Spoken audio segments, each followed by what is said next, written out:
আসসালামু আলাইকুম। প্রিয় দর্শক, বিদ্যুৎ সংকট নিয়ে নতুন করে বলার কিছু নেই। আপনারা সবাই বিদ্যুতের ভোগান্তির শিকার হচ্ছেন, বিদ্যুৎ পাচ্ছেন না, যখন তখন বিদ্যুৎ চলে যাচ্ছে এবং তার উপর গোদের উপর বিস্ফোরণের মতো বিদ্যুতের বাড়তি বিল হচ্ছে। এটা নিয়ে গতকালকে আমি আলোচনা করেছি এবং আমার মতো করে কথা বলেছি। সব কথা বলা হয়তো সম্ভব হয় নাই, কিছু জায়গায় বাকি ছিল, কিন্তু সেটাও বড় কথা নয়। কেউ কেউ আমাকে বলেছেন যে আপনি তো কেবল সমালোচনা করেন, কোনো পরামর্শ তো দিচ্ছেন না, কী করতে হবে সেটা তো বলছেন না। দেখুন, আমি একটা কথা বলি, বলতে অনেকেই পারে। আপনি আজকে বলেন একটা কথা, আমি একটা কথা বলি, একটা পরামর্শ দিই, তখন আবার বলবে কি লোকে জানেন, ওই বড় বড় কথা বসে বসে বলাই যায়, করে দেখান। তো আমি করে দেখাবো কীভাবে? আমি তো করে দেখাতে পারবো না। যারা করবেন তারাই করবেন। আমরা বলতে পারি।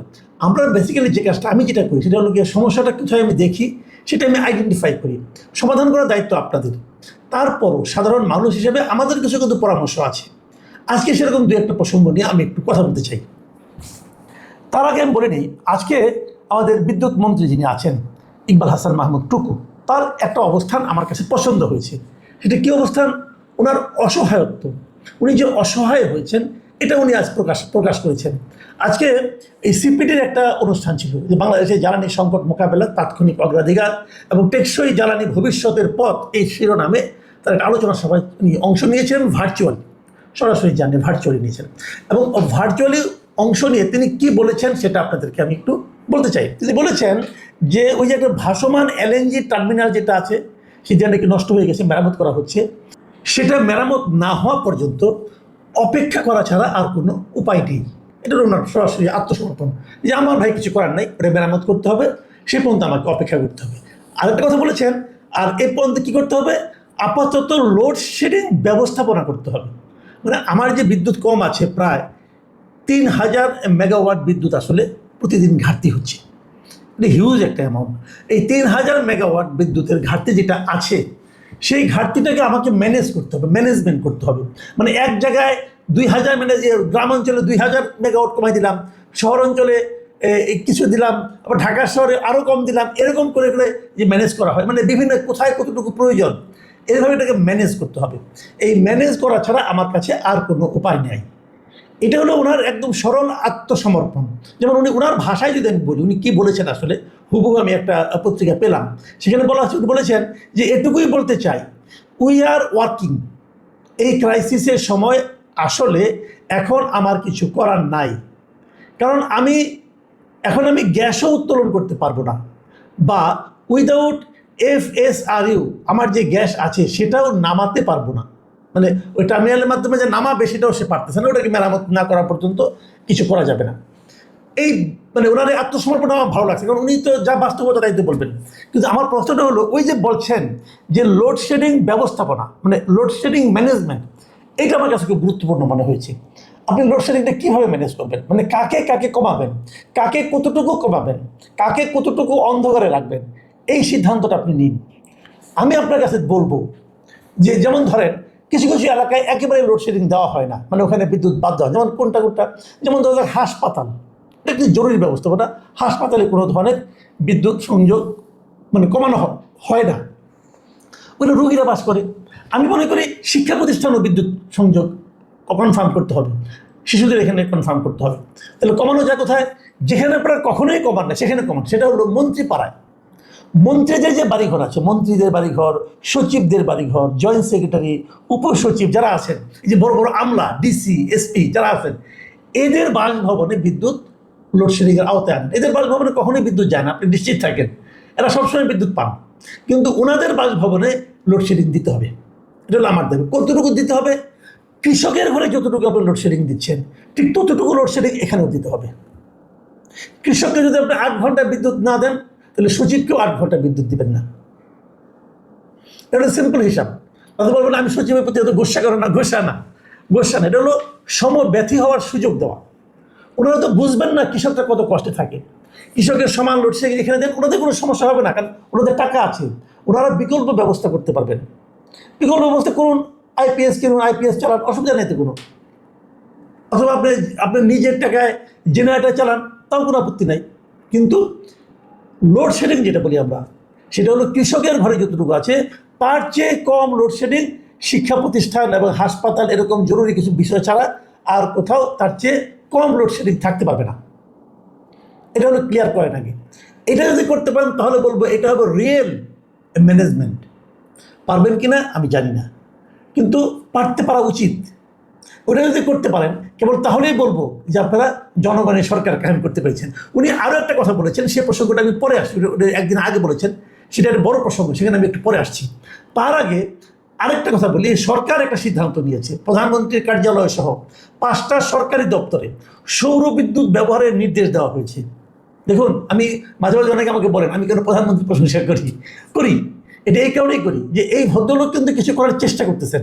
উনি কি করেছেন, ওনার নিজের কার্যালয়, তার সঙ্গে উনি যুক্ত করেছেন বঙ্গভবন, মন্ত্রী পরিষদ বিভাগ, তারপরে প্রধানমন্ত্রী কার্যালয় তো আছেই, পরিকল্পনা কমিশন, অর্থ বিভাগের দাপ্তরিক কাজে যত বিদ্যুৎ ব্যবহার হয় তার সিংহভাগ সৌর বিদ্যুৎ ব্যবহার করতে হবে।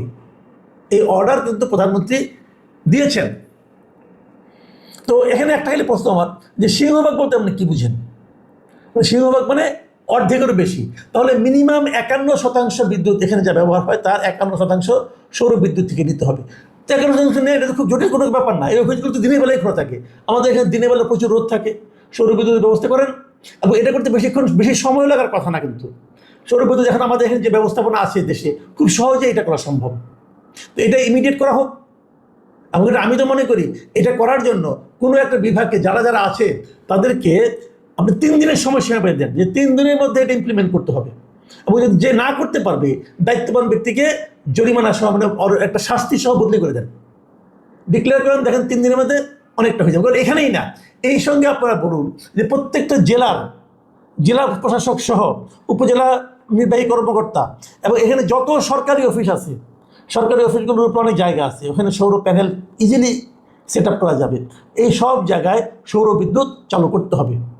অর্ডার দিয়ে দেন, 3 দিনের মধ্যে দেখবেন অনেকটা কিন্তু লোড ম্যানেজমেন্ট হয়ে যাবে। কারণ আমরা এলএনজিটা নামাতে পারছি না আমাদের টার্মিনালের কারণে, যখন নামবে তখনও কিন্তু বিদ্যুৎটা কিন্তু ক্রাইসিস থেকেই যাবে। কাজে এটা কিন্তু আপনাদেরকে এখন ইমিডিয়েট করতে হবে। প্রধানমন্ত্রী অনেক সিদ্ধান্ত দিচ্ছেন, বাস্তবায়ন তো করতে হবে। বাস্তবায়ন করে দেখান আপনারা চান। আরেকটা কথা বলি, সেই জিনিসটা হলো আমাদের এই জ্বালানি মন্ত্রী একটা কথা বলেছেন, বিদ্যুৎ মন্ত্রী, সেটা একদিন আগে বলেছিলেন যে ব্যাটারি অটো রিক্সা চার্জের কারণে মধ্যরাতে বিদ্যুৎ সংকট অস্বাভাবিক বাড়ছে। এটা একদম একটা মানে জেনুইন কথা। আপনার যে কোনো শহরে, জেলা শহরে, উপজেলা শহরে, রাজধানী শহরে যেখানে আপনি যাবেন দেখবেন পথ যেটা আছে, রাস্তা যেটা আছে শহরের মধ্যে ব্যাটারি চালিত রিক্সায় ভরে গেছে। তো এই ব্যাটারি চালিত প্রতিটা রিক্সার কিন্তু ব্যাটারিকে চার্জ করতে হয়, রাতের বেলায় চার্জ করে। এবং দেখা গেছে যে একটা ব্যাটারি নাকি চার্জ করতে প্রায় 90 টাকার মতো লাগে। আমি যতটুকু শুনেছি, সত্য মিথ্যা আমি বলতে পারবো না। তাই যদি হয়, তো এই যে এত বিদ্যুৎ ব্যাটারিগুলো সারা চার্জ হতে থাকে, এই সময় কিন্তু বিদ্যুতের একদম পিক আওয়ার, মানুষ কষ্ট থাকে এই বিদ্যুতের কারণে। তো এই বিদ্যুৎগুলিকে থামাতে হবে। আপনি থামাবেন কীভাবে? তার সঙ্গে আমি যুক্ত করি যে ব্যাটারি চালিত যে রিক্সাগুলো আছে এর দাপট আপনাকে কমাতে হবে। কেন এত বেড়ে গেছে? পৃথিবীতে মনে হয় একমাত্র দেশ বাংলাদেশ, যে দেশের রাজধানী শহরে সবচেয়ে বেশি যে যানবাহনটা চলে, যে যানটা চলে, সেই যানের কোনো রেজিস্ট্রেশন নাই। আমাদের সরকার বলতে পারবে না যে দেশে কতগুলি ব্যাটারি চালিত রিক্সা চলে। কেন বলতে পারবে না? সরকারের কি সে ধরনের বিভাগ নাই? আছে, তারা কাজ করে না কেন? একটা বেসিক পয়েন্ট, কিন্তু ঢাকা শহরে কত ব্যাটারি চালিত রিক্সা আছে তার কারো কাছে কোনো হিসাব নাই, কোনো রেজিস্ট্রেশন দেওয়া হয় না। প্রতিদিন যার ইচ্ছা হচ্ছে একটা করে ব্যাটারি চালিত রিক্সা রাস্তায় নামিয়ে দিচ্ছে, কেউ জিজ্ঞাসা করে না, কেউ থামায় না। এই যে বিষয়টা, এটা যতক্ষণ পর্যন্ত আপনি কনফার্ম করতে না পারবেন ততক্ষণ আইনের শাসন কায়েম করতে পারবেন বলেন? আমি সরাসরি প্রস্তাবটা দিচ্ছি, যেহেতু অনেকে বলে প্রস্তাব দিই না, প্রস্তাব দিচ্ছি, দেখি এটা সরকার ইমপ্লিমেন্ট করতে পারে কিনা। প্রথম কাজ, দেশের সমস্ত ব্যাটারি চালিত রিক্সার রেজিস্ট্রেশন নাম্বার আপনারা দেন। খুব সিম্পল কাজ, কিন্তু সিটি কর্পোরেশন হলে সিটি কর্পোরেশন দিবে, পৌরসভা হলে পৌরসভা দিবে, ইউনিয়ন পরিষদ হলে ইউনিয়ন পরিষদ দিবে। আপনারা বলেন রেজিস্ট্রেশন ছাড়া কেউ চলতে পারবে না। প্রত্যেকটা ব্যাটারি চালিত রিক্সায় একটা সিরিয়াল নাম্বার আপনারা দিয়ে দেন। সেই সিরিয়াল নাম্বার যে কে মালিক তার নাম থাকতে হবে, মালিকের এনআইডি নাম্বার, মোবাইল নাম্বার এবং মালিকের নাম, এই 3টা তথ্য প্রত্যেকটা রিক্সার পেছনে বড় বড় করে লেখা থাকতে হবে। মালিকের নাম, এনআইডি নাম্বার এবং মোবাইল নাম্বার থাকতে হবে প্রত্যেকের। ঠিক আছে? আচ্ছা, কেবল তাই না, এগুলি সহ আপনারা রেজিস্ট্রেশন দেবেন। রেজিস্ট্রেশনকে চার্জ দেন। প্রতিটা রিক্সার থেকে 10,000 টাকা রেজিস্ট্রেশন চার্জ নেন, এটা 10,000 টাকা দিয়ে আমি এটা রেজিস্ট্রেশন তোমাকে করতে হবে। তাহলে এই 10,000 টাকা কিন্তু সরকারের ঘরে আসবে, রাজস্ব আসবে। প্রতি মাসে একটা চার্জ নেন, প্রতি মাসে 1,000 টাকা নেন, খুব বেশি টাকা না, এটা 500 টাকা নেন আপনারা, এটাও কিন্তু সরকারের একটা ইনকাম হবে প্রতি মাসে।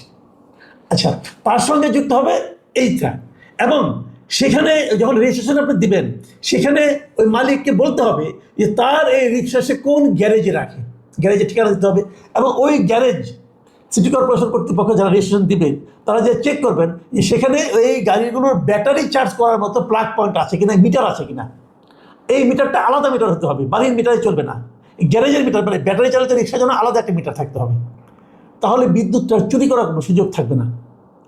তারপরে যে কথা, রিক্সাগুলোকে 2 ভাগে ভাগ করেন, সমস্ত রিক্সাগুলিকে 2টা রং করে দেন, একটা লাল রং, একটা হলো সবুজ রং। সিম্পল। যদি 100টা রিক্সা থাকে তাহলে 50টা লাল রং, 50টা সবুজ রং। এবং বলে দেন যে যেদিন লাল রঙের রিক্সা রাস্তায় নামবে সেদিন সবুজ রঙের রিক্সা নামতে পারবে না। তার মানে যদি মাসের 1 তারিখে লাল রং নামে, 2 তারিখে সবুজ রং নামবে, 2 তারিখে লাল রঙের রিক্সা নামতে পারবে না। এতে সুবিধা যেটা হবে যে রাতারাতি রিক্সার সংখ্যা কিন্তু রাস্তায় অর্ধেক হয়ে যাবে। এবং যেদিন থেকে লাল রঙের রিক্সা না নামবে ওই দিন তার তো চার্জ করার দরকার পড়বে না, আপনি কিন্তু বিদ্যুতের উপর চাপটা কমে গেল। আর এইগুলি যেহেতু রিক্সা ব্যাটারি চালিত, মানে এটা যন্ত্রের মতোই, তো এই রিক্সা যারা চালাবে তাদেরও ট্রেনিং লাগবে এবং লাইসেন্স লাগবে। এই ব্যবস্থাটা করে দেন, আপনি দেখবেন যে রাতারাতি আপনি একটু সুফল পাবেন। কারণ আপনি তো রিক্সাগুলোকে ভেঙে ফেলতে পারবেন না, কিন্তু অনেক লোকের অনেক ইনভেস্টমেন্ট আছে, অনেক মধ্যবিত্ত এখানে ইনভেস্ট করেছে। কাজেই এগুলিকে আপনি একটা সিস্টেমের মধ্যে নিয়ে আসেন। সুশাসন এটাকে বলে যে যত সমস্যাগুলো আছে সমস্যাগুলিকে আপনি একটা নিয়মের মধ্যে নিয়ে আসেন, তাহলে কিন্তু আপনি ধরতে পারবেন, নাহলে ধরতে পারবেন না ভাই। তাহলে এরকমভাবেই চলবে, চিৎকার চেঁচামেচি হবে, মানুষের ভোগান্তি হবে, মন্ত্রী 2 হাত তুলে বলবে আমার কিছু করার নাই। মন্ত্রীকে আমি প্রশংসা করলাম, কিন্তু তার সঙ্গে সঙ্গে এটাও বলছি, মন্ত্রী যদি 2 হাত তুলে দেওয়ার অর্থ হলো যে আপনি আসলে ব্যর্থ হয়ে গেছেন। এই ব্যর্থতাও আমরা দেখতে চাই না, কিন্তু এক্ষেত্রে কিছু করার নাই, কারণ বাস্তবতা। কাজে সবগুলো মিলিয়েই আমাদের চলতে হবে। প্রিয় দর্শক, আমরা বরং অপেক্ষা করি, দেখি আমরা বিদ্যুৎ থাকবে না আগামী কয়েকদিন, মন্ত্রী যেহেতু কিছু করার নেই, আমাদের ভোগান্তি অবধারিত, এটা আমাদের নিয়তি, কয়েকদিন মানতে হবে, কি আর করবো, চিৎকার চেঁচামেচি করে তো কোনো লাভ নাই। অতীত স্মৃতিচারণও কেউ করতে চাইবেন, সেটা করেও তো আপাতত কোনো লাভ নেই। দেখা যাক ভবিষ্যতে কী হয়। এখন এ পর্যন্তই। আল্লাহ হাফিজ।